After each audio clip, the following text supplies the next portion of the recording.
Hi everyone, I'm Christy. Welcome to my channel, Soul Blossom Girl, where I tell about my encounters with God, where I've heard God's voice, have felt His touch, and have felt His tears on my flesh. God is involved in the details of our lives, and lately He's been showing me that He's always been involved in the details of my life.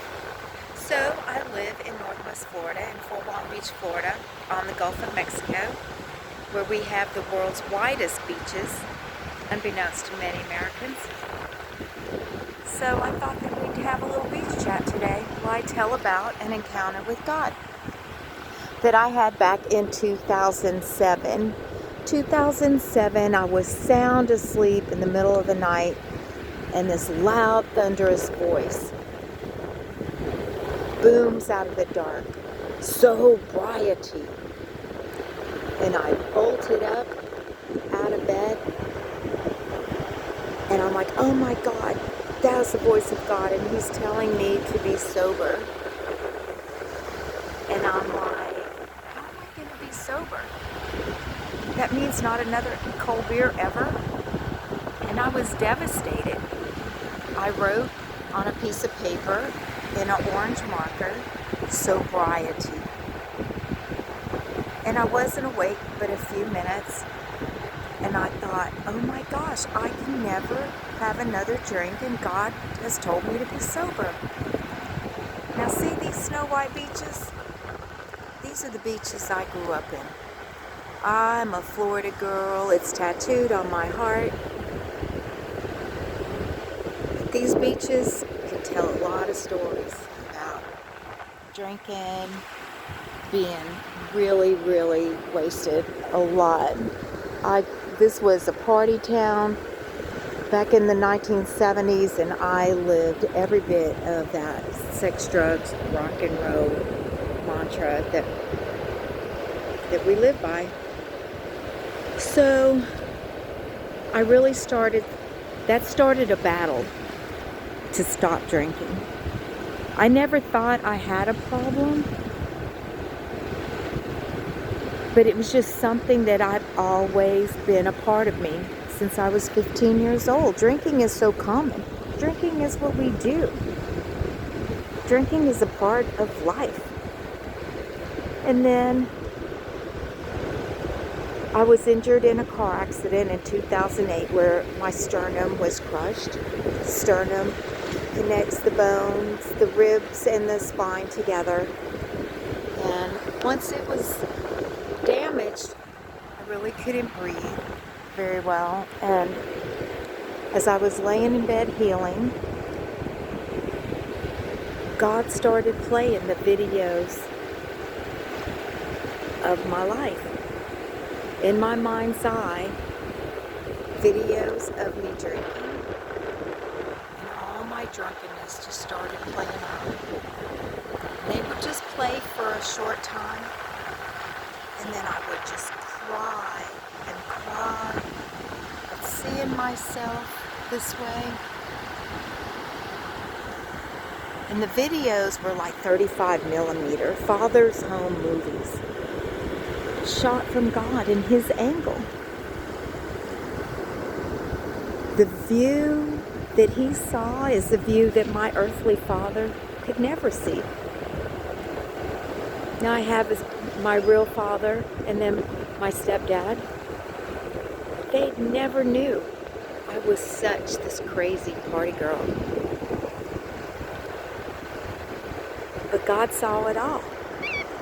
And I was devastated to see all my drunkenness. And the battle to stop drinking still raged on though. Even through healing in my back injury, I was still sipping on wine. And then Easter Sunday 2010,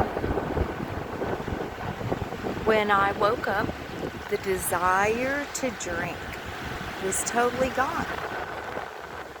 The thought of drinking was totally gone. And I thought, oh my gosh, I'm transformed. And then the fourth Sunday of Easter, April 25th, 2010, I was sitting underneath my patio in Baton Rouge, Louisiana, preparing to read my Bible. It was a beautiful day. Birds were singing, and this white mist appeared before me and enveloped itself around me. And I felt this presence of such majesticness. And I felt I was in the presence of God. I did not see his face, but he touched me, and I felt him in the flesh. He touched my right arm, and he pulled me in close, and he cried. He cried his eyes out over an instant that had happened in 1982 when I lived in New Orleans. And this day in New Orleans, 1982, I worked at a hotel called the Fairmont Hotel, and across the street was a beautiful old Catholic church. And I wasn't Catholic then. I married into a Catholic family and became Catholic in 1992, but this is 10 years before. And so I was called to go into this church. So when I got off work, about 3 o'clock in the afternoon or so, I went in and I kneeled and I said prayers, and then I didn't know what else to do. So I headed towards Bourbon Street to have some drinks. But then as I stood on the corner of Bourbon Street and Canal Street, I heard this voice behind me call my name, Christy. And I thought, I know that voice. But I didn't stop and turn around and look. I kept going. And I knew that was the voice of God calling me. Just go home, basically. Don't go and have drinks and get drunk. But yet I did what I always do. I went and got drunk. So in 2010, God is crying over this instance where I walked away from him, my loving Father. And then I cried and I said, I am God's daughter. And that's when I really knew God is involved in the details of our lives. And ever since then, I have had no desire to drink.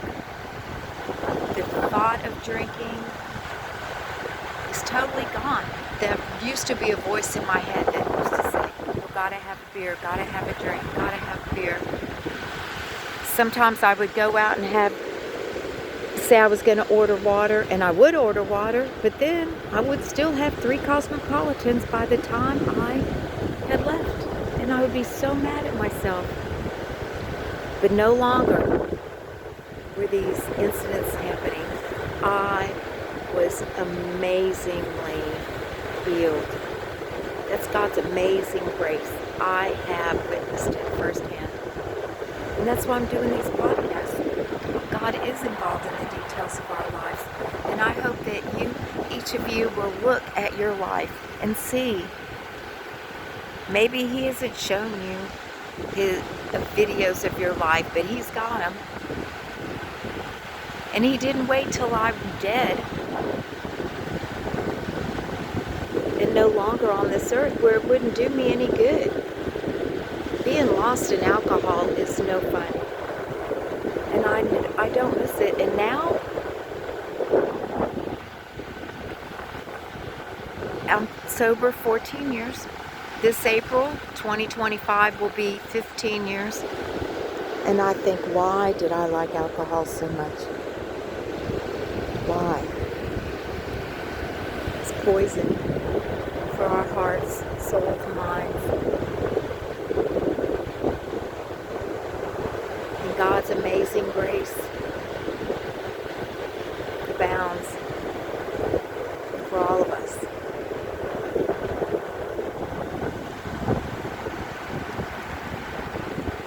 And look at this amazing grace before me.